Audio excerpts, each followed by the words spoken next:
Hoş geldiniz diyorum Hoş bulduk, tekrardan hoş bulalım. Ünal Hocam. Uzun zaman oldu sizinle yayın yapmayalı da. Açıkçası bu zaman içerisinde de çok şeyler yaşadı ülkemiz, yurdumuz üzerinden konular üst üste birikti. Tabii en son yaşadığımız çok acı bir olay gerçekleşti. Onun üzerinden de bir ay kadar bir zaman geçti. Yaralarımızı sarmaya devam ediyoruz ve ben takip ediyorum. Sizin de bununla ilgili çalışmalarınız var. Vakıf konusunda çok ciddi çalışmalar Çok yürütüyorsunuz. şükür. Onu da saygıyla izliyorum açıkçası. Bu akşam ne diyoruz hocam konu olarak? Hayat bizi nereye götürüyor diyoruz. Çünkü bu dönemde en fazla sorguladığımız durum bu Evet. sanırım hocam. Öyle değil mi? Şimdi hayatı neye benzetiyoruz? Şimdi diyelim biz bir derenin üzerinde bir kayığın içinde gidiyoruz. Ve diyoruz ki ben bu derenin hızını değiştirebilir miyim? Hayır.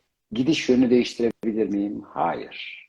Peki madem ben dışarıyı değiştiremiyorum, olacağı olanı dışarıdaki birçok seyrettiklerimi değiştiremiyorum. Neyi değiştirebilirim? Ben kayığın içindeki her türlü durumu değiştirebilir ve o kayığa yön verebilir. Burayı hatırlamak ve bilmek çok önemli. Biz dünyayı, dışarıyı, başkalarını değiştirme hakkına sahip değiliz. Kendi hayatımızı, kendi kaderimizi, işte o kayığın içerisinde yapacaklarımızı, konforumuzu, alacağımız tadı, lezzeti, huzuru, seyri bambaşka an be an yapabilme gücüne sahibiz. Bir taraftan kimisi işte bak bu tekne gidiyor. İşte korkalım. Hani kontrol bizim elimizde değil. Hayat bizi işte bazen bir doğa olayına, bazen işte bir fiziksel ya da işte dünyanın herhangi bir yerindeki bir çatışmaya, herhangi bir yerdeki müthiş tat, lezzet, güzelliklere birçok yere götürüyor olabilir ama yine de şimdi İkinci Dünya Savaşı olurken dünyanın birçok yerinde çok rahat, huzurlu yaşayan insanlar var. Bir taraftan da o savaşın içerisinde bir sürü zorluğu ve rahatsızlığı yaşayan insanlar da var. Şimdi dünyamız evet bir sürecin içerisinde ve ülkemiz de bunun merkezi. Yani biz ne diyoruz? Türkiye dünyanın kalp gözü, timus bezi. Ve bu sebepten dolayı algıları, enerjileri en yoğun hisseden ama şerbetli bir millet diyoruz. Şerbeti nereden ileri geliyor? Aslında bütün bu hallerin içinden daha güçlenerek çıkıyor, daha güçlenerek çıkıyor ve daha güçlenerek çıkacak. Ama bir taraftan an be anda işte o kayığın içindeki her birimize bu bağlı. Şimdi biz çok yakında tabii ülkemiz neredeyse yarısı müthiş şekilde bir sallandı, çalkalandı. İnsanlar zemini bayağı bir güvensiz hissettikleri bir dönemden şu anda adım adım geliyoruz.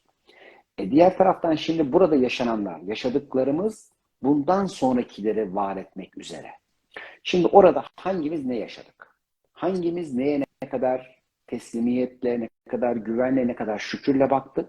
Dilimizde neleri yansıttık hayata? Kimimiz korku, endişe, şikayet ya da itirazlar yansıttı. Şimdi her birimiz aslında an içerisinde kendi kaderimizi, o kayığın içerisinde gideceğimiz yeri, yönü kendimiz belirlemiş olduk ve olmaya devam ediyoruz. Öyleyse aslında aynı denizin ve aynı derenin içerisinde, aynı ülkenin ve aynı dünyanın içerisinde her birimiz başka haller ve başka durumlar yaşayacağız. Şimdi bir taraftan bize soruluyor. Şükredeceğin şeyler mi çoğalsın, şikayet edeceğin şeyler mi çoğalsın? Biz şimdi birçok çalışmalarımıza şunu aktardık. Arkadaşlar dedik. İşte bu moda virüsler geldiğinde işte kimisi bazen hani iğnelere zorlandı, kimisi işte belli rahatsızlıklara, yok işte testlere bilmem nelere. Bunların hepsi geçici dedik. Sen varlığına, ruhuna, Yaradan'ın güveniyle ilerle. Yani korku, panik bilmem ne yaşarsan burada hasar alabilirsin. Bir kısım dostlarımız bu konudan hasar aldılar. Bu durumlardan fazla şikayet etme ki şikayetlerin çoğalacağı çeşitli durumlarla karşılaşma. Bir baktık ki bazı dostlarımız ekonomiyle ilgili bazı zorluklar, ardından kimisi doğal bazı olaylarla ilgili zorluklar ve kayıplar yaşadılar. Şimdi yine diyoruz ki arkadaşlar geçmekte olduğumuz bu durumlar enerjilerin çok yoğun ve titreşimlerin çok hızlı bir şekilde gerçekleşeceği durumlar. Bir realite bu. Bu bir kanundan bahsediyoruz. Bir yorum değil. Şu anda da şükürleriniz ve ne kadar güven içerisinde olduğunuzun eminliği varsa geleceğe bunu yansıtıyor olacaksınız. Bir de hocam cümle bir şeyden bahsetmek istiyorum. Sizle son yaptığımız yayını hatırladım şimdi. Siz o yayında bu yılın zorlu geçeceğini söylemiştiniz. Şöyle, 2022 yılı bir hazırlık, 2023 yılında yani aslında 2023'ün neredeyse bir Kasım'ına kadarki olan döneminde Ekim bitene kadar bir hamilelik dönemi var dedik Türkiye'nin. Yani tabii ki Hı bir hı. hamile kadının ne kadar dikkat etmesi gerekiyorsa doğuracağı yeniye, yepyeni bir hale, geçişe ne kadar özen göstermesi gerekiyorsa her birimizin buna özen göstermesi icap ediyor. Ve tabii ki bu yeni doğacak hal içinde eskide ölmemiz gerekiyor. Yani biz eski düşünce kalıplarımızda, fikirlerimizde, bakış açılarımızda, tembel olduğumuz alanlarda, yatayda olduğumuz alanlarda, işte aşırı saplanıp kaldığımız alanlarda ölmeden bu yeni doğum gerçekleşemiyor olacak. Ama bu yeni doğum gerçekleşti. Yani bu yıl biz buna doğacağız. Doğabilmek için de öleceğiz. Bakın. Şimdi aslında ne kadar güzel bir şey anlatıyoruz. Biz diyoruz yeni bir enerjiye, yeni bir alana doğacağız. Peki bu yeniye doğmak için biz ya gönüllü bir farkındalıkla bir bırakış yapacağız ya da gönülle yapmadığımız bırakışlarımızı elimizden biraz ateşle yakarak alacak sistem. Bakın burası çok önemli. Yani şimdi Hı hı. burada bir korkulacak, endişe edilecek bir durum yok mu? Yok. Var mı? Var. Kimin için var ve kimin için yok? Yani o teknenin ve kayığın içerisinde biz eğer giderken bir taraftan bu yolu, bu denizi, bu dereyi, bu hali planlayan ve programlayan sistemin içinde kendimizin de olduğunu, varlığımızın da bir onay yetkisiyle kendi kaderimizin ve bütün bu her birimizin kaderinin içinde bir payı olduğunu bildiğimizde güvendeyiz. Ama bir taraftan bak görüyor musun su hızlanıyor, görüyor musun zaman hızlanıyor, şimdi akarsuya gidiyoruz, şimdi bilmediğimiz yepyeni bir geleceğe gidiyoruz diye telaş ettin mi kimisi bu kayığı devirecek. Şimdi her birimiz etrafımıza bakalım. Şimdi senin programında bir imajinasyon yapalım. Her birimize bir görev verelim. Her birimiz, evet biliyoruz ki haşa bu dünyayı, kainatı bir var eden var, bir Allah var. Ama dedi ki, ya gel her birinize, şuradaki bütün dostlarımıza, bugün bu koltuğa sen otur. Her birimiz bir yerden bir yere geçeceğiz. Biz sadece madde değiliz, dünya değiliz ve beden değiliz. Gelişmek, büyümek ve idrak edebilmek için. Şimdi bu talebelere, bu insana, bu insanlığa nasıl bir hal yaşatalım? Bunları kendine getirebilmek üzere, bunları farkındalığını arttırabilmek üzere. Sadece para, madde, hırs değil, bu dünyanın içinde sevgi, paylaşım, güzellikler, maneviyat ve ruhsal zenginlikler de olduğunu nasıl hatırlatalım desek. Bütün dostlarıma şu anda izleyen bütün arkadaşlarımıza soruyorum. Ne yapardınız? Bakın. Size Allah bu görevi vermiş olsa onlara uyarıcı olarak ne yaparsınız? Onları kendine getirebilmek üzere neler oluştururdunuz? Şimdi öncelikle insanların imanını arttırmak için hangi senaryoları yapardınız? İşte 3 aşağı 5 yukarı aslında her birimizin aklına gelenler yapılıyor. Bakın. Ama bu bizim hayrımıza mı? Hayrımıza. Faydamıza mı? Faydamıza. Biz de tabii ki bu işin göbeğinde olarak hızlı tekamül yerinde yani dünyanın birçok yerinden Anadolu coğrafyası daha hızlı tekamül edecek bir alandır. Hızlandırılmış bir tekamülü tabii ki birçok olayın, durumun daha hızlı, korku ve endişeyi daha hızlı bıraktırıp teslimiyete götürecek.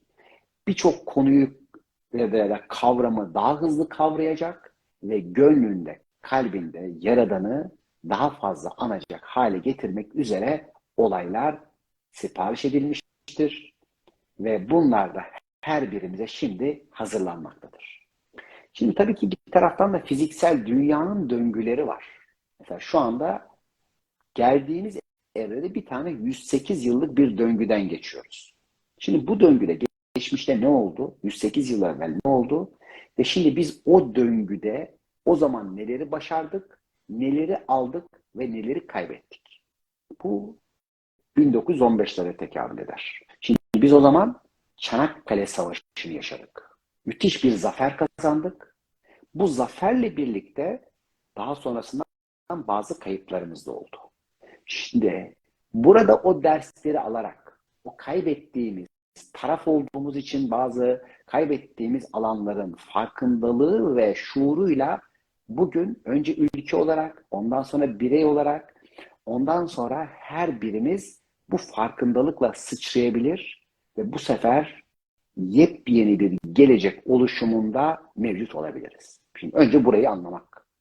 Yani o gün işte diyelim ki birçok belki ülkeler toplandı, işte belki bugünün NATO'su, o günün başka bir şeyi sınırlardan, ülkeden ne yaptı? Çanakkale'den İstanbul'a gelmeye çalıştı. O günün enerjisi oydu. Ama bugün ne olur bilmiyoruz. Keza yine o dünya ülkelerin insanları başka bir amaçla Evet, da olsa yine geldiler. Anadolu'nun göbeğine geldiler. Yani yardım kuvvetleri olarak dahi olsa tabii. yedi düelden O gün de mesela insan yani geldi şimdi yine. biz Çanakkale'den bir sürü millet girmeye çalışırken aynı zamanda bizim Doğu Anadolu'muz, Güneydoğu Anadolu'muz o bölgelerde de bir sürü farklı grupların, farklı sistemlerin ayaklanmaları, işte hazırlıkları yapılmaktaydı. Öyleyse tarih tekerrürden ibaret değil. Döngüler var. Biz uyanmadığımızda o tarih tekerrür ediyor. Ama bakın aynı enerjiler geliyor ama biz şimdi bu tarihi bambaşka bir şekilde dönüştürebilme hakkına sahibiz. Onun için öncelikle bireysel uyanışlara ihtiyacımız var. Bu bireysel uyanışlarda göreceğiz, seyredeceğiz. Benden yansıyan ne? Ben nerede kendimle çatışıyorum ki çatışma enerjilerini seyrediyorum. Ben nerede ayağımı yere sağlam basamıyorum, yeteri kadar topraklanamıyorum ki zemin oynuyor. Biz şu anda dünyaya örnek olarak bazı hal ve durumlardan geçmekteyiz. Ve bunun da çok yüksek mükafatlarını alıyor olacağız. Bakın hem bunları anlatıyorum hem de bunun nasıl bir gelecek yani şimdi bir tane noktadan baktığınızda ah vah bilmem ne şimdi görüyor musun şimdi bunlar var. Ama diğer taraftan da bunun kazançlarıyla beraber yani o sonucundaki durumlarla baktığımızda iyi ki bunlar oluyor ve olmuş diyeceğiz. Ama tabii ki şimdi o ateşin içindeyken, hani ateş düştüğü yeri yakarken bazen o işte diyelim ki evladı ile ilgili bir hal ve bir durum yaşayan, işte çevresindeki bir yakınının kaybını, bir durumunu yaşayan bir kişiye o anda belki bunu anlatamıyor, aktaramıyor olabilir. Ama bugün şimdi hiçbir şey olmamışken bunları seyretmek, bugün bunları fark ederek geleceğe hazırlanmak önemli. Öyleyse gelecek bizim faydamıza ve hayrımıza olan durumlar için geliyor. Ama biz insan duygusuyla ve zihniyle baktığımızda ise beden zannettiğimizi, her şeyin sadece dünya ya da işte bize sadece emanet verilmiş şeyler olduğunu zannettiğimizde ise bu sefer canımız acıyor, duygulanıyoruz, acıma ve acziyet hallerin içine girebiliyoruz ki bu da bir yargılamadan ve gerçeği, hakikati görmekten aciz olmaktan kaynaklanıyor. Oysa ki bize verilen ve sunulan hayat aslında süreli. Bunu bilmeyen yok. Yani hiçbirimiz değil. Zaten ben ölümsüzdüm, sonsuza kadar yaşayacaktım da bak gördünüz mü öldüm. Böyle hiçbirimiz diyemiyoruz. Bir taraftan bir sürü mucizeleri seyrettik. Bizim şimdi mucizeleri yaşayan birçok arkadaşımız, şifacının yolundaki dostlarımız çıktılar, anlattılar. Ne kadar güzel haller var. Her birimiz orada şunu diyoruz. Ya öldürmeyen Allah öldürmüyor ve bu mucizevi bir kurtuluş. Bu mucizevi bir yaşam ama diğer taraftan bir bakıyorsun ki birisini tesadüfen oraya götürmüş, oradan gidecekmiş, gidememiş, o gün en çürük bilmem nerede kalmış ve orada vefat etmiş. Bu da var. O en zor, en dipte günlerce aç susuz kalıp bir bebeğin kurtulması da var. Bakın. Bunların her bir tanesi öncelikle bizim için, gören için, akleden için, aklını kullanmak isteyen için bu mucizeler bize bir bilgi. Okuduğumuzda ama sırtını dönenler, sadece bu dünyayı mekanik ya da et ve kemikten ibaret olduğunu zannedenler için bunların hatırlatması çağrıldı. Yani onlar da bizden ayrı öte değil ama bazı kardeşlerimiz, bazı dostlarımız ve arkadaşlarımız, her birimizin yansıyan belki parçaları bu sefer bunları birazcık canları daha acıtılarak izleyecek hal ve durumları çağırıyorlar. Bunun şu andaki durum bu. Ama an içinde bu değişebilir mi? Evet. Ama şu andaki yürüyüş hızımız, ülkenin çeşitli yer ve hallerine baktığımızda şikayet enerjileri birçok kişinin fazla olduğunu görüyoruz. Oysa ki her anki durumun içinde bizim görerek, aklederek şükredeceklerimiz var. Her birimiz şunu söyleyebiliriz. Bunun bana faydası ne? Bundaki kazancım ne? Varlık olarak, ruh olarak benim gelişimime olan katkısı nedir? Tekamülüme olan katkısı nedir? Beni daha ilerletebilmek için acaba şu anda neyi sipariş ettim ve Yaradan'la yaptığım bu işbirliğinde bana ne sunuluyor? Şimdi bu soruları sorduğumuzda alabileceklerimiz bambaşkayken diğer taraftan sanki Yaradan'ı böyle bir zulmedici, rakip ya da hani böyle elinde sopayla al sana al sana diyen cezalandırıcı bir Allah olarak gördüğünde kişiler bu sefer gerçekten cezaları ve cezalandırılmaları çağırıyor. Yine bu bir ilahi yasa. Biz neye inanıyorsak hayat aynasına bunu yansıtıyoruz. Ve yansıttığımızı yaşıyoruz. Bakın. Şimdi bazıları şöyle, bak ben inanıyordum, gördüm ve böyle oldu. Zaten inandığın başına gelecek. Şimdi ne kadar enteresan değil mi? Hiçbirimizin inandığının ötesi başına gelmiyor. Yani korktuğu başına gelecek, inandıkları var olacak. Ama sen gel istersen bunu güzelliklere, tada, lezzete ve bambaşka alanlara yönelt.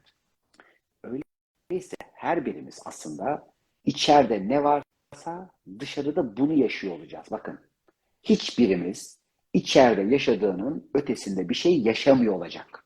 Diğer taraftan içeride yaşadıklarını dışarıda öyle şekillerde, farklı şekillerde yaşıyor olacaklar ki dışarıda yaşadığını inkar edecek birçok kişi.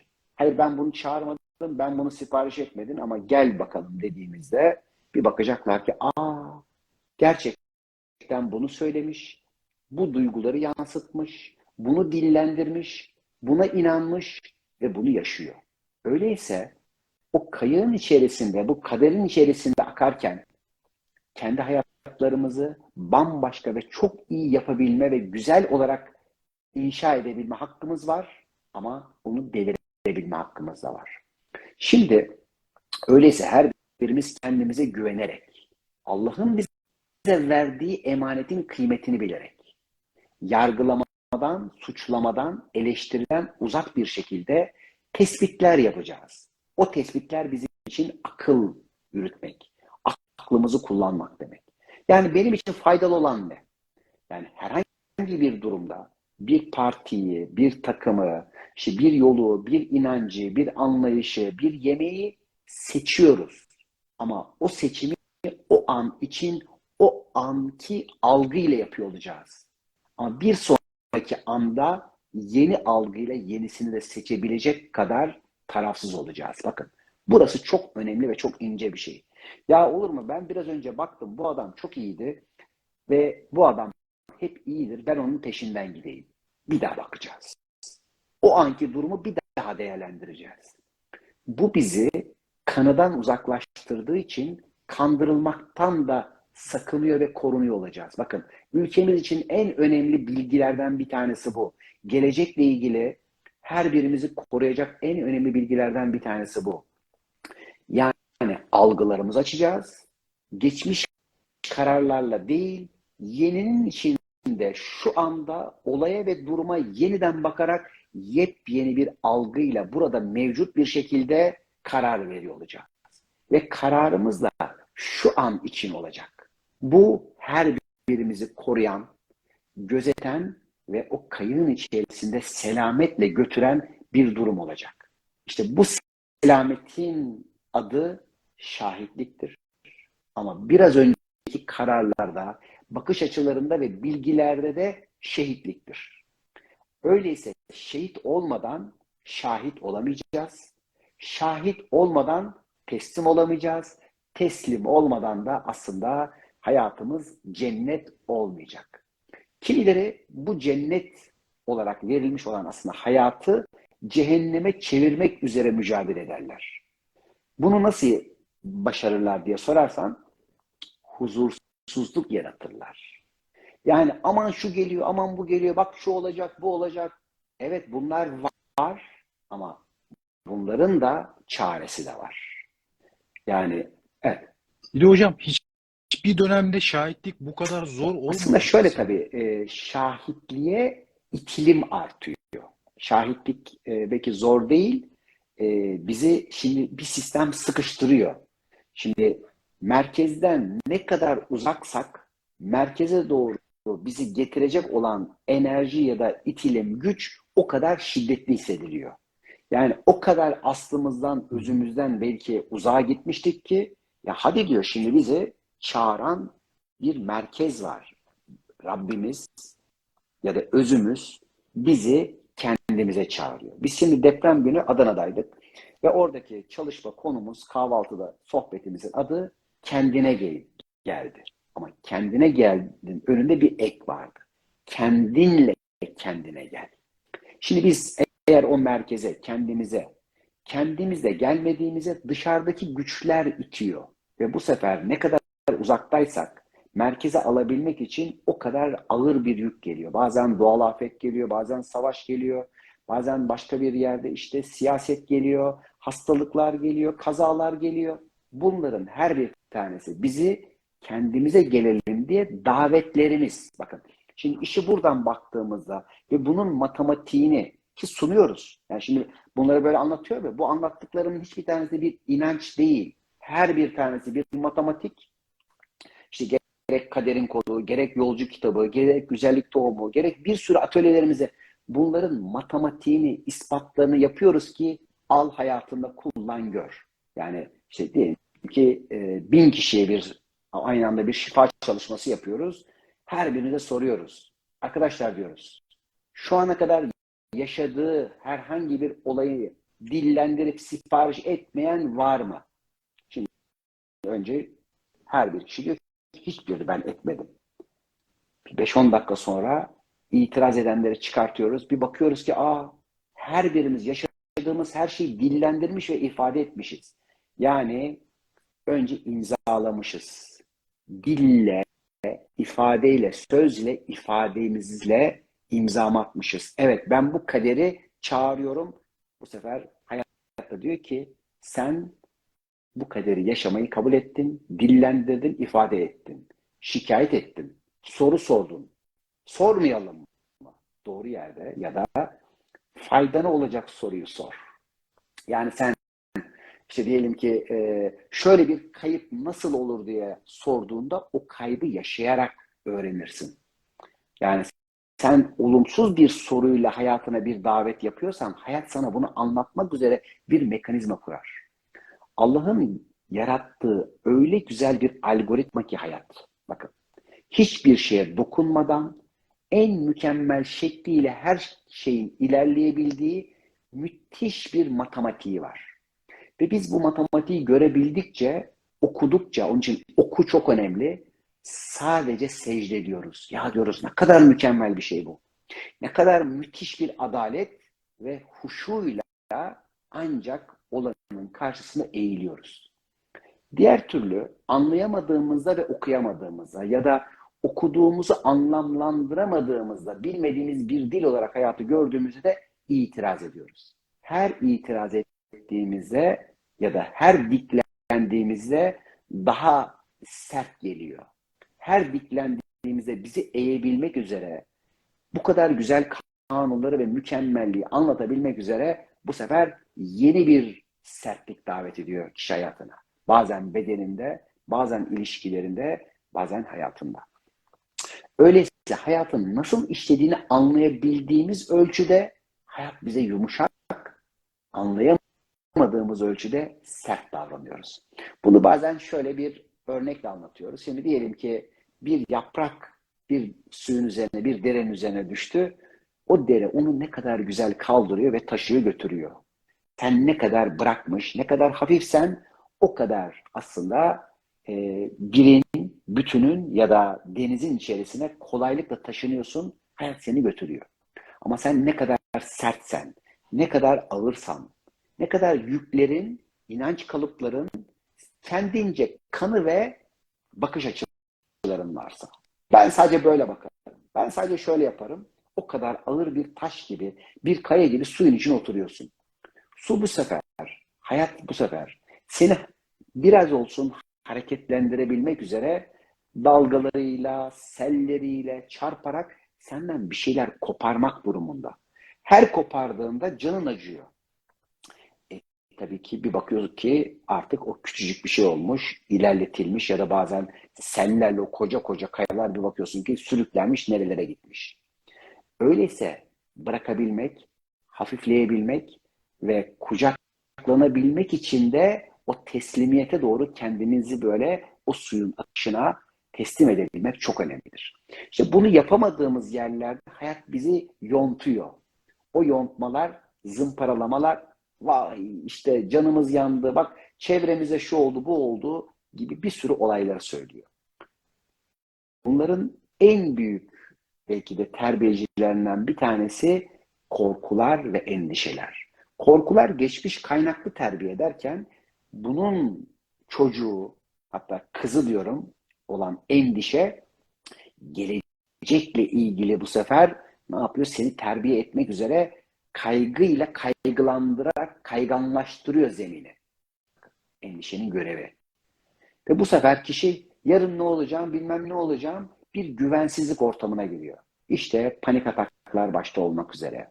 Çeşitli depresyonlar, sinir hastalıkları işte ve birçok ruhsal bozukluklar burada başlıyor. Burası aynı zamanda Yolcu kitabındaki ikinci kapının da konularını içeriyor ki burayı aşan, halleden, fark eden bir bakıyoruz ki bambaşka evrelere doğru ilerliyor.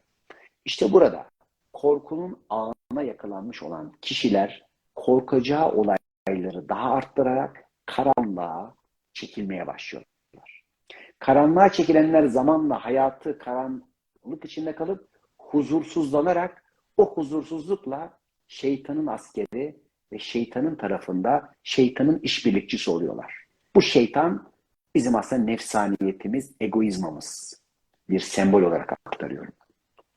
Diğer taraftan buradaki karanlığın dahi faydasını görerek, karanlıktan dahi karanlığın nerede nasıl kullanılacağını, faydasını görerek alabilen kişi ise hem karanlığı kucaklıyor, karanlığını kucaklıyor, korkusunu ve endişesini, faydalarını alarak aydınlığına ve ışığına kavuşuyor ki bu kişiler hayatı huzurla, huzuruna ulaşarak yaşıyorlar.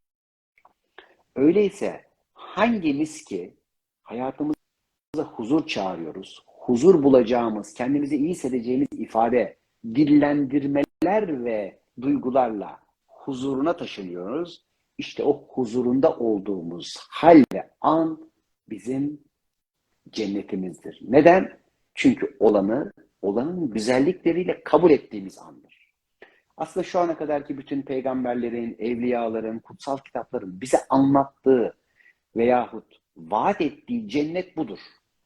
Anahtarı sendedir, anahtarı kabuldür. Öyleyse biz yaşadığımız ve seyrettiğimiz olayları ne kadar reddediyorsak, ne kadar itiraz ediyorsak o kadar kabul kapısından aşağı düşüyor ve bu sefer şeytanın tuzağına, ağına yakalanıyoruz sembolik olarak. Şimdi peki her birimiz şimdi kendimize soralım. Huzurda ve huzurunda mı olmak isteriz? Şeytanın huzurunda huzursuz mu olmak? Şimdi birçok kişi tabii böyle yapalım. O zaman gel korkularınla, yüzleş, faydasını al ve oralara güven tohumları koy. Yaratıcıya ve ne kadar mükemmel yaratım olduğuna aklederek, fark ederek, ilahi yasaları görerek ve bilerek, okuyarak güven ve bu güvenin seni emin olmaya davet etsin. İşte biz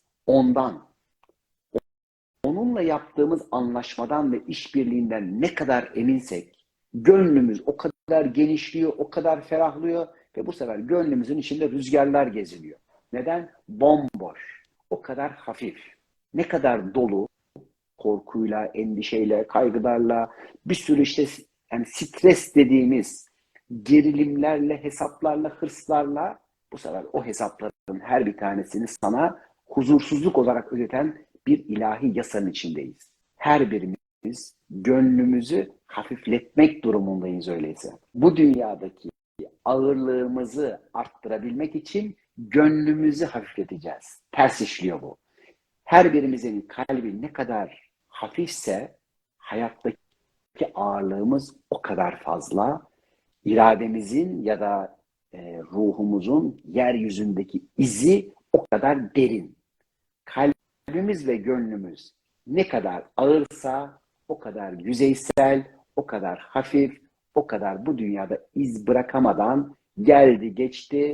Hani ot geldi, saman gitti bir hayat. Hangisini seçelim? Bütün dostlarımıza işte onun için şunu sorduk. Gelin şimdi Yaradan sizi görevlendirdi. Buradaki insanlara, bizleri nasıl akıllandırırsın? Ne yaparsın? Ne sınavlar? Hangi işaretleri koyarsın? Ve biz de ülke olarak eğer bu dünyanın bir timus bezi, bir kalp gözüysek, o kadar hassas ve bütün o sistemleri yöneten ruhuyla, özle bağlantı merkeziysek tabii ki öncelikle birçok olayın, durumun burada olması, burada şekillenmesi ve dünyaya buranın örnek olması lazım. Şimdi bu anlattıklarımı bazı kişiler şöyle düşünebilir. Ha bak Türkiye ya, acaba bu bir milletle alakalı bir şey mi? Bir ırkla alakalı bir şey mi? Acaba bir dinle, bir anlayışla alakalı bir şey mi? Önce coğrafya. Bu coğrafya, bu coğrafyanın üzerinde doğmayı kabul eden, bu coğrafyada doğmayı hak edenler. Yani Atatürk'ün dediği Türk milliyetçiliği, Türkiye'yi kuran, işte diyelim ki bütün halklara, Türkiye Cumhuriyeti'nin kuran bütün halklara Türk denir.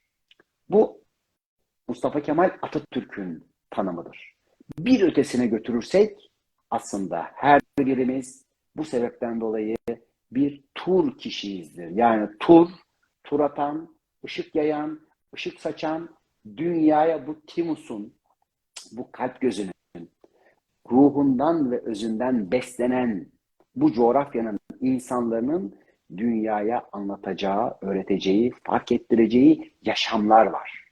İşte bu da aynı zamanda Yunuslar, Hacı Bektaşlar, Mevlana'lar, işte diyelim ki Ahmet Yesevilerinden tutun da kaç milyon tane belki evliyanın her birinin bize aktardığı, ozanlarımızın bize aktardığı bir bilgidir ve bu her birimizde, her birimizin damarlarında, kanda gezmekte olan bir bilgidir. Biz yardımlaşma, paylaşma ve bu anlamda ruhumuzun ışığını yaymakla görevli olan öncelikle timus bezinin içerisindekileriz.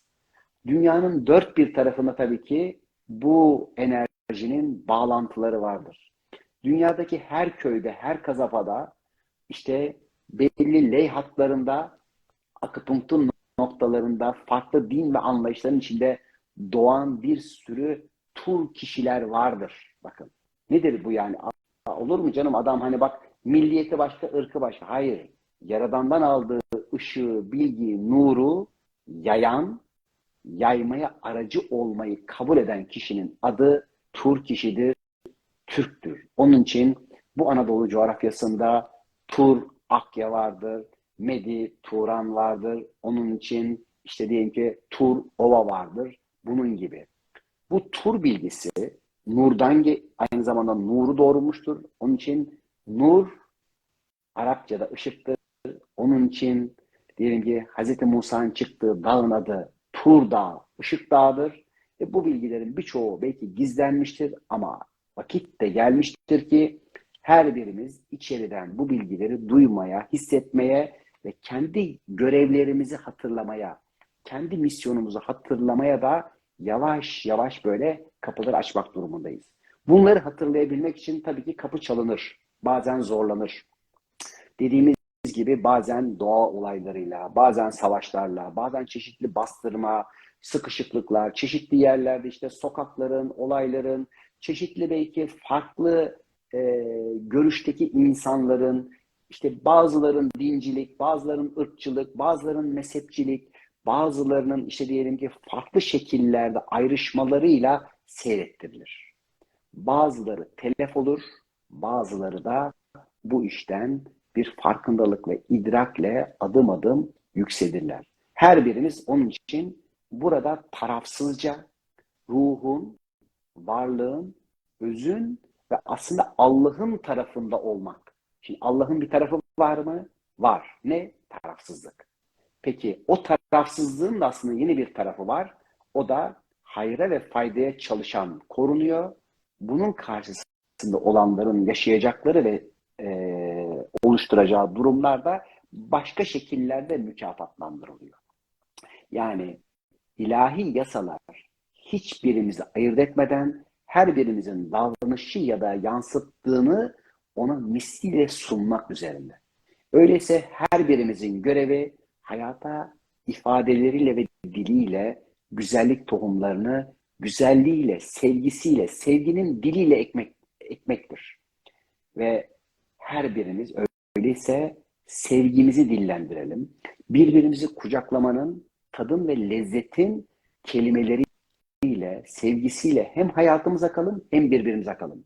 Birbirimize akarken kullandığımız söz kulağımızadır. Her birimiz ifadelerimizde ruhumuzun borazanıyla kendimize ve birbirimize konuşuruz. Öyleyse küfürden, itirazdan, isyandan ya da işte olumsuz işte beddualardan uzak duralım. Diyelim ki herhangi bir kişiyle, grupla ya da bir ülkeyle bir çatışma haline girerken dahi oralara dua etmek önemlidir. Düşman bellemek değildir bakın. Ha, gereğini tabii yaparsın. Hayatını, kendini, ülkeni, vatanını korumak için gereğini yapsan dahi bu öfke, kızgınlık, olumsuzluk enerjisiyle değil. Burada her türlü o öfkenin, şiddetin ya da kızgınlığın ateşi ve alevi arttıracağının bilgisiyle su serpmek doğrusudur. Biz öyleyse kendimize, birbirimize dua edeceğiz, komşularımıza dua edeceğiz. Oradaki yakınlara selam vereceğiz. Ya nerede hangi komşularımız varsa gel ya senin atalarınla bizim atalarımız dosttu. Ey sevgili Atina, ey sevgili işte Kıbrıs, ey sevgili işte bak çevremizdeki e, Irak, Suriye ya da Avrupa. Onların her bir tanesinin tarihlerinde biz varız. Ve onların her bir tanesine bu sevgiyi aksettirmek, orada vicdanını dinleyen kişilerle bağ kurmak ve onlarla doğru şekilde gelecek için şu anda doğru ilişkiler oluşturmak durumundayız. Şimdi tabii ki birçoğumuz özellikle ülke olarak dünyadan çok yabancılaştırılmak üzere bazı şeyler yapıldı. Bunu belki talep eden, isteyen bizdik. Şimdi birçok kişi nasıl kalbini duymuyorsa, birçok kişi nasıl kalp gözünü, kalp perdesini kapattıysa bugün de Türkiye dünyaya karşı kapalı bir ülke. Şu anda sesini, sözünü duyuramayan bir ülke. Birçok alanda haklılığını zikredemeyen bir ülke. Öyleyse önce kalbimizi duyacağız. Önce içimizdeki Türkiye'yi kulağımıza duyuracağız.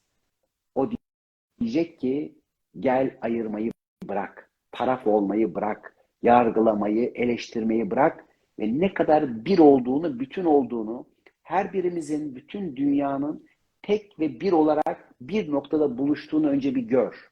Peki bu kadar birlik ve bu kadar her şey eğer tek ise niye bu kadar çokluk olduğunun da bilgisini o duality prensibinin içinde gör, alanını koru. Ama alanını korudukça sen çevrenin de, etrafının da, komşularının da ne kadar alanını koruyan bir kişi olarak sevgiyle, muhabbetle, aşkla bu hayatın içerisinde müthiş yepyeni bir hayatın da gel, yürüyeni ol.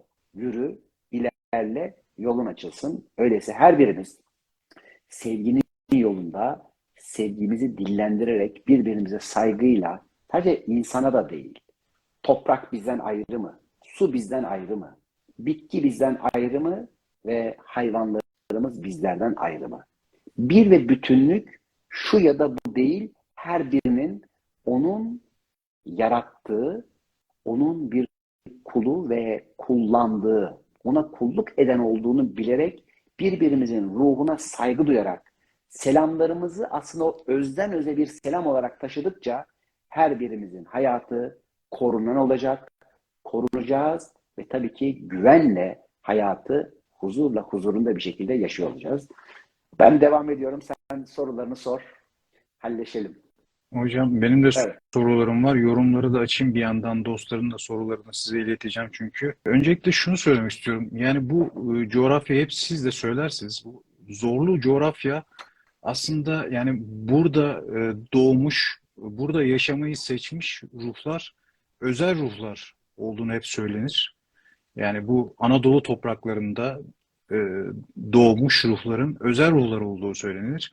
Bu özel ruhları da hani derler ya yaratıcı fazlasını vermez yük olarak hiçbir kuluna taşıyamayacağından fazlasını vermez derler ya. Bu özel ruhlar bu anları, bu zamanları da atlatabileceğini düşünüyoruz ve siz de tabii ki hep bunları telkinlerde bulunuyorsunuz. Bugünkü varlığınız da bizim için çok özel bence. Çok Çok şükür. hoş konulara değiniyorsunuz Şimdi hocam. tabii şunu bilmekte fayda var.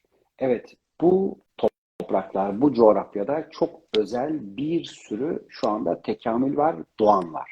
Şimdi bu kadar aydınlık ve yüksek ruh doğuyorsa ve varsa bunun karşılığı dengeleyici karanlıklarda olmak durumunda. Özellikle dışarıdan aramıza sokulanlar ve tabii ki içeride zehirlenenler. Bunlar karanlık dengeleyicilerdir. Yani bunlar olmasın, bunları yok edelim, öldürelim diye değil.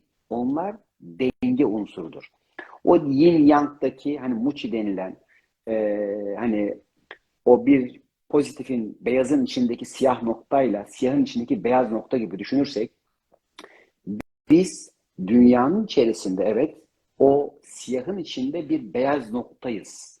Ama diğer taraftan o beyaz noktayı dengeleyebilmek için de o kadar karanlık taraf olması gerekir.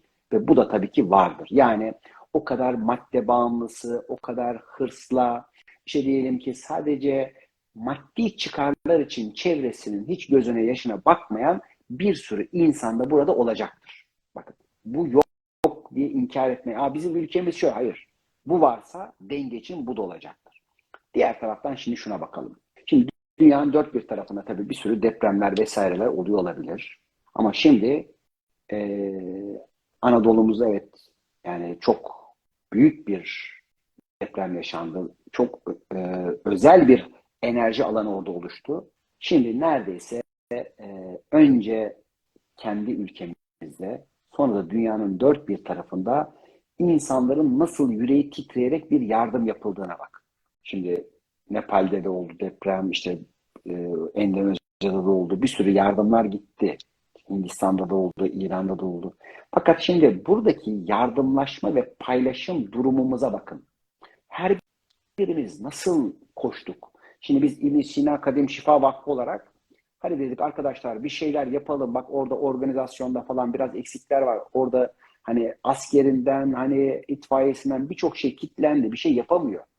Hadi gelin bu işleri organize edelim. Yardım yollayanların yardımlarını orada dağıtalım doğru şekilde.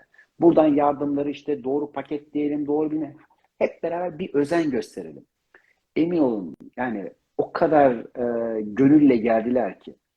Yani her bir şeyin üzerine yazarak bak bu burada kullanılacak, bu bunun için. Bütün paketleri bilmem neleri yani orada sadece seyretsen her bir kişi ağlar yani. Çoluk çocuk nasıl akıyorlar, nasıl gönülle yapıyorlar. hiç görmediği, bilmediği insanlara nasıl bir gönülle akılıyor. Bakın, bu çok kıymetli bir şey. Bu bizim birlik ve beraberlik ruhumuz çok önemli bir şey. Birçoğu zaman şunu anlattık. Sevgi koşulluysa sevgi değildir. Hiç tanımadığın, bilmediğin dahi bir insanı sevecek kadar zengin ol. O kadar aç yüreğini. Çünkü sevgi hani böyle bir çıkar ya da hesapla yapılabilecek bir şey değil. Her türlü koşulu, her türlü şartı sevginden kaldırarak akabilme gücü var. Bakın, bu ne kadar önemli, ne kadar kıymetli. Öyleyse arkadaşlar, biz bu gönle sahibiz. Diğer taraftan bu gönlü perdelemişiz. Nasıl perdeledik? Tamam da o kadar da karanlık var. O kadar da bunu olumsuz kullanacaklar var. Ben iyilik yapıyorum, bunu suistimal edenler var. Öyleyse aklet, seç, ama diğer taraftan gönlündeki bu ışığı aç. Bu perdeleri aç. Yüreğimizde emin olun ki bu ışık var, bu iman var. Burada korkuyu, endişeyi bırakmak mecburiyetindeyiz. Bırakmayanlarınki zorla açılacak. İşte bu yine ilahi bir yasa, ilahi bir kanun. Seyredecekleri ve görecekleriyle bu imanı açmak durumunda kalacaklar. Sorumluluk almak durumundayız. Sorunlara odaklananlar, sorun çıkarmaya, sorunların içerisinde boğulmaya odaklananlar sorumluluğa geçebilmek için bol bol bazı durumları seyredecekler. Bunların başında ölüm geliyor. Doğumla ölüm birbirinin eğer tamamlayıcısıysa işte birçok o korkan, kaçanlar o ölümü seyrettikçe hizaya gelmek durumunda kalacaklar. Hatırlatılmak durumunda kalacak ki hiçbirimizin ölümden kaçışı yok. Ama diğer taraftan verilmiş olan bu hayat hediyesini en iyi ve en güzel şekilde yaşamak durumundayız. Ya tamam, bir gün öleceğiz ama yani biz öleceğiz diye yaşamıyoruz. Bu hayatın değerini daha iyi bilmek, daha güzel lezzet almak için burada olacağız. Bakın, bu ikisi çok farklı. Ölümü inkar değil ama hayatı da inkar değil. Kıyamet kopuyorken de gideceğiz bu dünya ve bundan sonrası için ağacımızı dikeceğiz. Ama biraz sonra ölecek kadar da o kadar yumuşak, hazır, gel dedikleri zaman gelecek kadar da bağı esnek tutacağız, yumuşayacağız. Şimdi nerelerde katılıklarımız, sertliklerimiz var. Şimdi mesela detoks kampımız başlıyor. Biz normalde her yıl ücretli yapıyorduk bunu. Bu yıl bütün halkımıza, bütün bizim WhatsApp grubumuzda olan dostlarımıza ücretsiz olarak yapıyoruz. Ücretsiz olarak kaydoluyorlar ve ücretsiz olarak bir arınma kampı yapıyoruz. Çünkü şunu gördük. Bir kişi bedenini iyileştirmiyorsa, bedenindeki ağır metalleri çözmüyorsa, atmıyorsa, karaciğerin safra kesesini iyileştirmiyorsa, her bir organla ilgili bir tarafında aksamalar meydana geliyor. Karaciğeri çok diyelim ki asit ya da işte yağlanması varsa kişi öfkeli. Safra kesesinde çok taş çamur varsa kişi çok katı ve gaddar. Bakıyorsun ki çok ağır metal var, idrak ve duygu ile ilgili sorunları var. Epifiz kireçlenmiş, çalışmıyor, bağlantı kuramıyor. Yani önce dedik biz bedeni iyileştirirken duygu, zihin ve ruhsal gelişme ve meditasyonu da beraber işte şimdi önümüzdeki hafta başlayacağız. İşte oruç tutan arkadaşlarımıza ona göre bir sistem, oruç tutmayan arkadaşlarımıza ona göre bir sistemle böyle bir sistem yapacağız. Diyeceğiz ki isteyenler de fayda gördüyse vakfa bağışta bulunabilir. Bu bağışın da bir ölçüsü yok. Bulunmayabilir. Ama alışveriş dengesi içinde olmak için her zaman bir şey alıyorsan bir yerde bir şeyi bırakmak durumundasın. İstersen de git bir çocuğu, bir fakiri sevindir. Ama biz bunu bir hayır ve bir fayda için inşallah bu yıl yapacağız. Çünkü zaten ülkemizin neredeyse çok büyük bir kısmında büyük sarsıntıları oldu. Böyle bir şeyi sadece fayda amaçlı yapmak üzere de böyle bir karar aldık. Ve bundan önce yapan dostlarımızın, arkadaşlarımızın hayatları değişti. Gözlük kullananlar gözlükleri bıraktı. Aşırı kiloları olanlar onu bıraktı. İşte bir baktık çok ince kilo alamayanlar kiloları dengelenmeye başladı. Öfkesi, siniri olanlar geçmeye başladı. Neden? Bedeni arıtmak, eskiyi, geçmişi bırakabilmek üzere antrenman yapmak, çalışmak durumundayız. Ruhumuzla, duygumuzla, zihnimizle hazır hale gelmek üzere yola çıkmak önemli diyoruz. Sorular sende. Hocam yani çok faydalı şeylere değindiniz. Açıkçası bu dönemde özellikle bir ay sonrasında bu yardımların da biraz azalmasından dem vurarak açıkçası dostların bence bu sizin aktivitelerinize katılması ve bir şekilde oradaki yardımlara da katkıda bulunması önemli bence. Çünkü günlerde açıkçası yani bölgeden gelen haberler azaldığı yönünde yardımların. O yüzden bu sürecin, bu birliğin devam etmesi için özellikle böyle bir ay, 2 aylık bir süreç değil. Bu bir yıldan fazlaya sürecek bir süreç gördüğümüz üzere.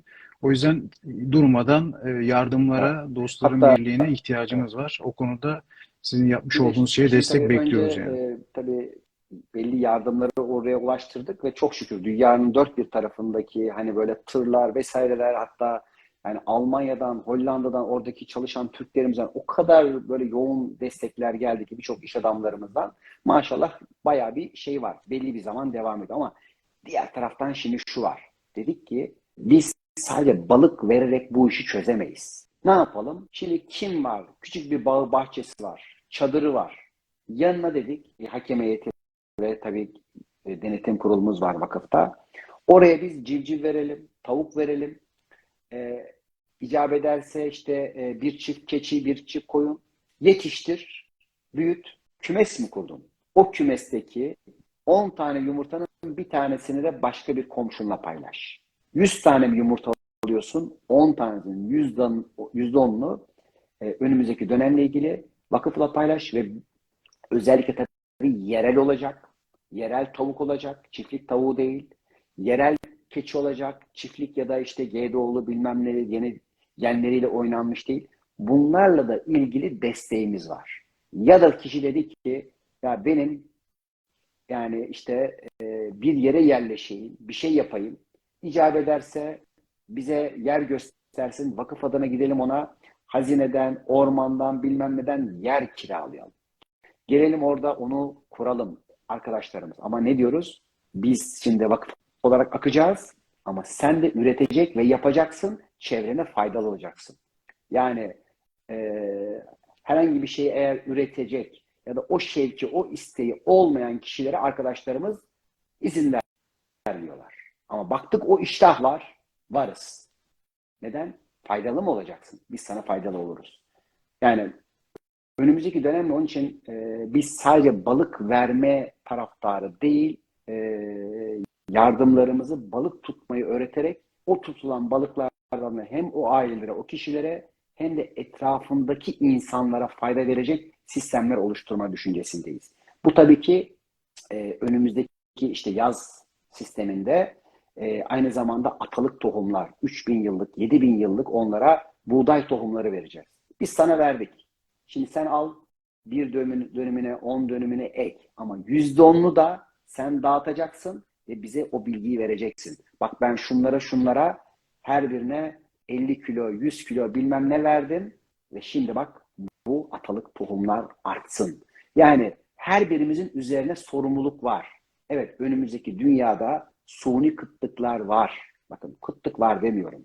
Ama biraz lojistik şey oldu, aksadı. Birazcık işte o şeylerdeki gibi Çin'deki vakaların ilk başta göründüğü gibi 2-3 kişi pat diye düştü. Ah işte bak görüyor musun hasta bunlar. İşte her yere yayılıyor bunlar. İnsanlar pis diye böyle şeylerle. Şimdi bunları düşününce Mizansen oldu orada. tavuklarımıza, hayvanlarımıza, çeşitli yerdeki bitkilerimize yapıldığını düşünün. Bir bakacaksın ki birçok kişi buna inanacak ve o kıtlık imajinasyonları, yokluk kodlarıyla beraber panikler de yaşayacak dünyanın bazı yerleri. Onun için biz diyoruz ki doğru buğday, yani atalık değişmemiş. Var. Elimizde dostlarımızın her türlü bakın ürün var. Birçok yerde kim istiyor destek verelim. Bizim İbn Sina Akademi Şifa Vakfı'yla irtibata geçen dostlarımıza bunlar var. Ama tabii ki seçilecek. Yani biz her bir kişi değil ama yapacak kişiye yanında olacaklar.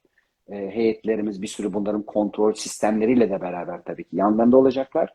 Ve amaç her birimize bu bilgiyi de yani atalık tohumların işte diyelim ki bakıyoruz gezen tavuk yumurtası diye satıyor. Ama adam çiftlik tavuğunu almış. G doğdu zaten.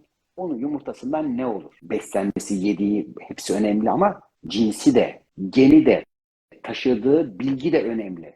Ve biz Anadolu'da geçmişte o kuş gribi vakalarında bir sürü itlafları gördük. Şimdi bunlardan korunmamız ve korumamız da önemli. Bunu yayacağız, fark edeceğiz. Sen, ben diye değil. Bakın, hiçbirimizin yani kimin ne yaptığından haberi olması da şart değil ama yapanlara destek vereceğiz. Kim orada bir şey yapıyor, üretecek. Çünkü ülkemizde koordinasyona ihtiyaç var. Akıllı insanlara ihtiyaç var. Nerede bu kişiler var gideceğiz onu destekleyeceğiz. Sen mi yapıyorsun? Biz senin yanındayız. Ve burada tabii ki sorumluluk yani sorun konuşmak değil. Çözüm bularak o çözümleri birbirimize aktararak, aklederek birbirimizin akledemediğini bak ben böyle bir şey buldum gel. Şu mu? Gel. Şimdi dünyanın dört bir tarafında bir sürü dahilerimiz, gerçekten zeka fışkıran ne gençlerimiz var. Kim nerede ne yapmak istiyor ki bunlarla ilgili yine program yapacağız. Önümüze çünkü müthiş bir teknolojik şey geliyor ama hani şu anda bu bir 7-8 ayı geçirelim hayırlısıyla. Ondan sonra daha bir sürü projelerimiz var ama önce ülkemizin birliği, dirliği, şu geçireceği safhalar çok önemli. Burada bir istiklalin çıkması, buralardan tertemiz böyle bir aydınlanarak, arıtılarak yepyeni bir geleceğe doğmamız önemli. Bilelim ki 2023 yılından itibaren evet Türkiye bir marka olarak yükselecek. Ama aralarda diyeceksiniz ki ya nerede? Vakti var diyeceğiz. Emin olun ki bu var, bu gelecek var. O hani bazı günlerde geçerken dahi bunu hatırlayın. Çok güzel günler bizi bekliyor. Bu projeyi detaylı olarak sizden ilk kez dinledim. E, Yani günü değil, geleceği kurtaran bir proje olarak gerçekten alkışlıyorum bu konuda. Biz de elimizden geldiğince ne gerekirse düşüneceğiniz bir konu olsun Çok her şükür. şekilde desteğe varız. Çünkü oradaki insanlarımıza bugünlük değil her günlük destek olmamız gerekiyor. Bundan sonra hiçbir zaman da unutturmamamız gerekiyor. Bunun da sözünü daha önceki programlarda zaten verdik. Hep bu konuyu hep sıcak tutacağız. Bu konuyu hep gündeme getireceğiz. Yani bu deprem konusu öyle Evet. bir ayda, bir yılda Şimdi kapanacak bir konu değil. evet.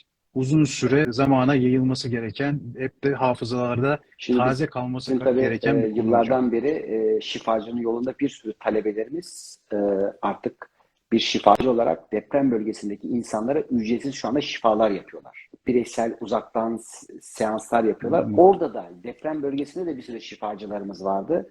Onlar da grupları toplayarak bizim işte bu anlattıklarımızı, paylaştıklarımızı belki onlarla paylaşarak ruhlarına bir merhem olmak üzere çalışıyorlar. Merhem olmak ne demek? Merhamet etmek demek. Ama haşa acıyarak değil, yargılayarak değil, bunların her birinin de onların bir seçimi olduğunu onlara bilgiyle, idrakle göstererek, hayatı kucaklayarak, hayatı severek, topraklanarak ilerlemek. Birçok şu anda otellerimizde, büyük şehirlerimizde olan kişilerin de, grupların da talepleri olduğunda vakfın 2600 civarındaki şifacısı hazır. Nerede şifa yapmak gerekiyorsa koşarak o bölgeye gerekirse giderler, o otele giderler. Zaten o bölgede mutlaka bir sürü vardır. Böyle de çok şükür dostlar, insanlar var. Bilsinler ki paylaştıkça çoğalır. Şimdi mesela paran vardır cebinde, 100 liradır. 50 lirasını verirsin, 50 lira kalır. Fakat sevgi, şifa böyle değil. Verirsin, çoğalır. Sevgini verirsin, sevgi çoğalıyor. Şifa veriyorsun, şifa çoğalıyor. Şimdi ben şu anda size bazı gördüğüm deneyim ve Kesinlikle katılıyorum. tecrübelerimden bilgi aktardım. Şimdi bilgi aktardığında bilgi azaldı mı? Hayır. Size aktarırken daha da açıldı, daha da çoğaldı. Bakın ne kadar güzel bir sistemin içinde.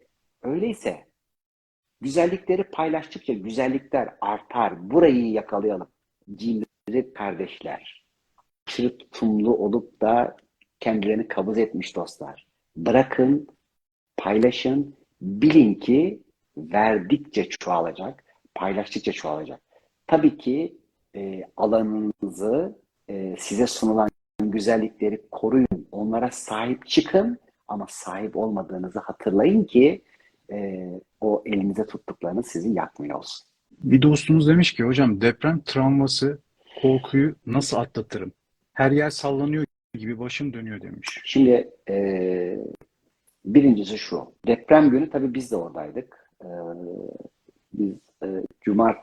Cuma günü şeydeydik.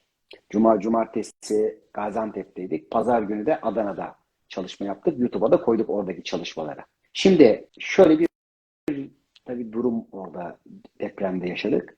Şimdi sallantı hiç geçmiyor. Yani her 2-3 dakikada bir yer sallanıyor ve belli bir zaman sonra artık hani normal gibi görmeye başladık. Ama tabii ki sağda solda da yıkılmalar vesaireler de meydana gelebiliyor. Şimdi bu durumlarda özellikle şu bilgiyi oraya koymak çok önemli. Bir, bu hayatı, bu dünyayı önce sevmek. Şimdi sevdiğimizde yapışıp kalmak değil, değerini ve kıymetini bilmek. Hayata değer ve kıymet vermek, o hayatı sana verene kıymet vermek. Bakın, burası ne kadar önemli. Peki sana hayatı veren, vakti geldiğinde de hayatı senden alacak olan.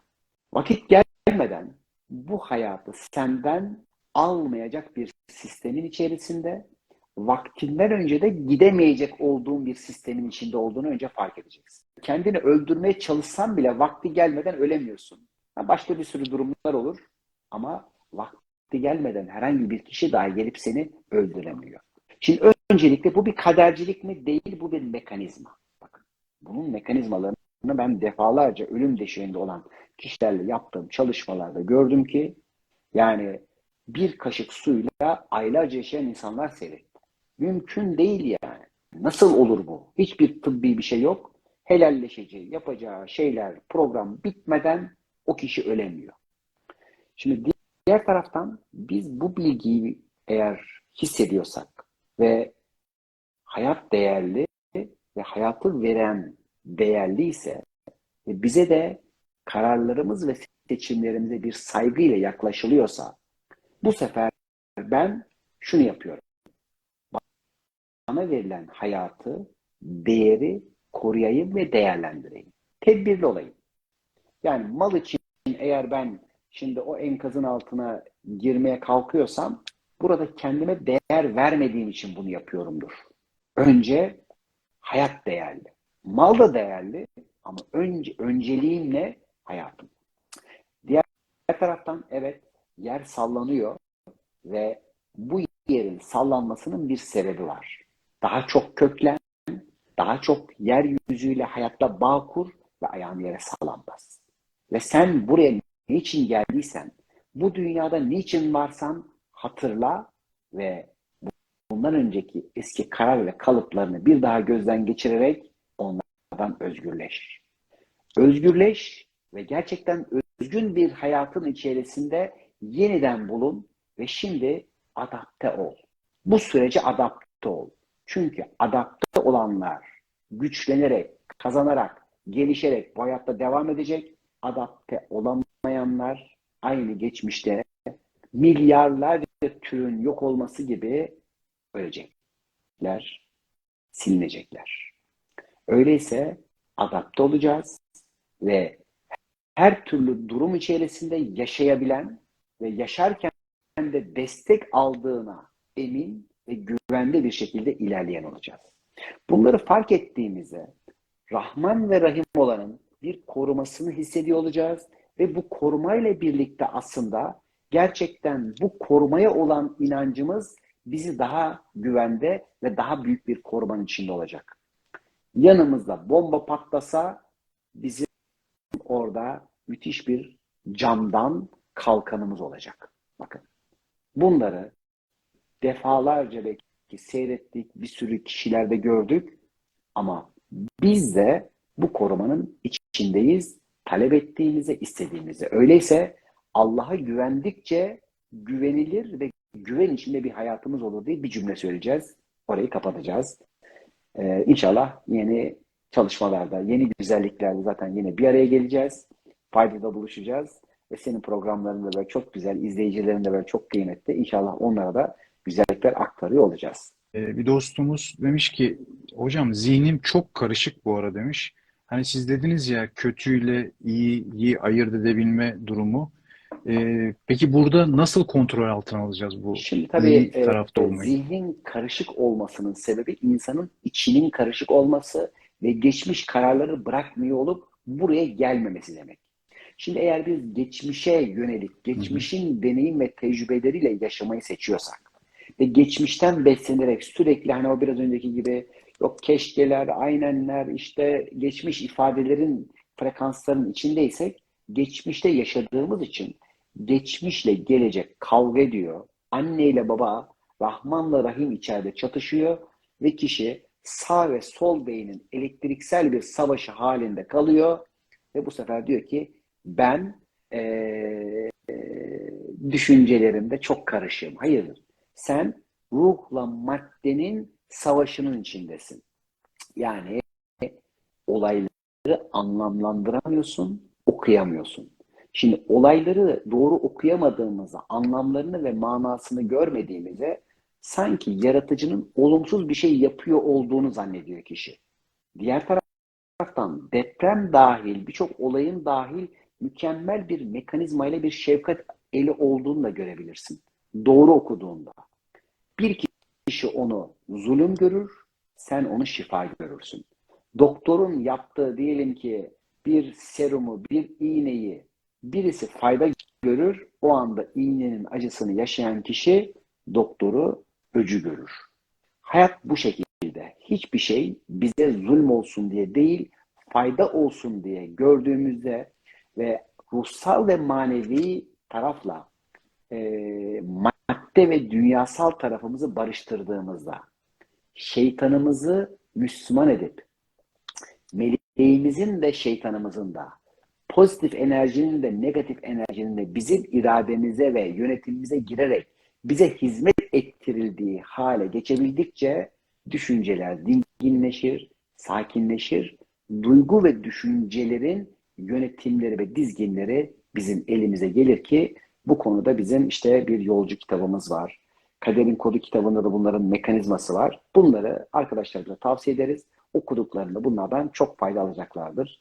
Çok teşekkür ediyoruz bizi dinledikleri için, beni davet ettiğin için bu güzel programa. Sana da teşekkür ederim. Güzelliklerde yine buluşalım.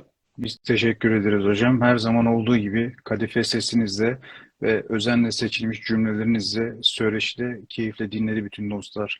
Bu saate kadar izleyen tüm dostlara sevgiler, saygılar diliyorum. Sevgiler, Size de saygılar. teşekkür Hoşça kal, ediyorum hocam. teşekkürler. İyi akşamlar diliyorum.